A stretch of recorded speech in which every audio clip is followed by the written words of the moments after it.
मुंबईच्या gateway of इंडियावरून एलिफंटाच्या दिशेने निघालेली प्रवासी बोट उलटली। मृतांचा आकडा 13 वर तर 101 जणांना वाचवण्यात यश।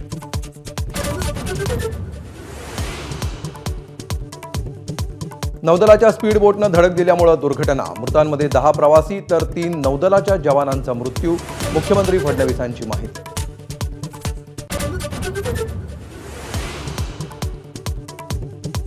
मंत्रिपद हुकल्याने नाराज झालेल्या भुजबळांकडून अजित पवारांवर खापर। ठरलेली बैठक अजितदादांनी न घेतल्याचा गौप्यस्फोट। सर्वांची चर्चा करून भुजबळ पुढचा निर्णय घेणार। भाजपात जा, आमचा पाठिंबा असेल। समता परिषदेच्या मेळाव्यात भुजबळ समर्थकांचा सूर। अजितदादांविरोधात जोरदार बॅनरबाजी।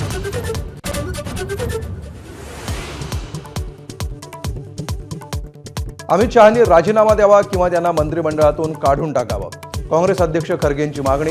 तर शहांच्या समर्थनार्थ मोदी मैदानात।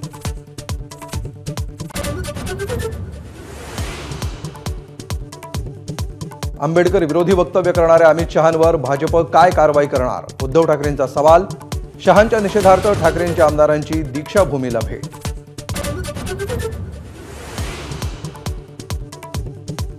विधानसभा अध्यक्षप्रमाणे विधान परिषदेचं सभापतीपदही भाजपकडे।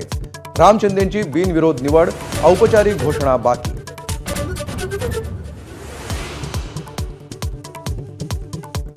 विधानसभेत मांडलेल्या प्रस्तावावर आमदारांच्या बनावट सह्या।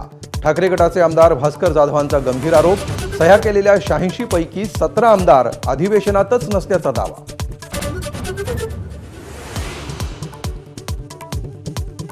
बीडमधील मस्ताजोगचे सरपंच संतोष देशमुख हत्या प्रकरणात राष्ट्रवादी काँग्रेसचा निलंबित तालुकाध्यक्ष विष्णू चाटेला अटक। तर प्रकरणावरून राजकारण शिगेला।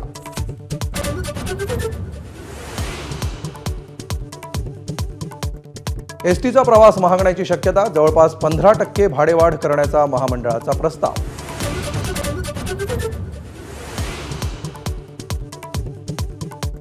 ज्येष्ठ साहित्यिक आणि समीक्षक डॉक्टर सुधीर रसाळ यांना साहित्य अकादमी पुरस्कार जाहीर।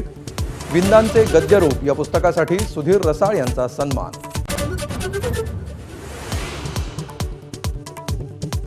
ब्रिस्बेन कसोटीनंतर टीम इंडियाचा ऑफ स्पिनर रविचंद्रन अश्विनची निवृत्ती। 14 वर्षांच्या आंतरराष्ट्रीय कारकिर्दीला दिला पूर्णविराम। 285 आंतरराष्ट्रीय सामन्यांमध्ये अश्विनच्या खात्यात 765 विकेट्स। एबीपी माझा, उघडा डोळे बघा नीट।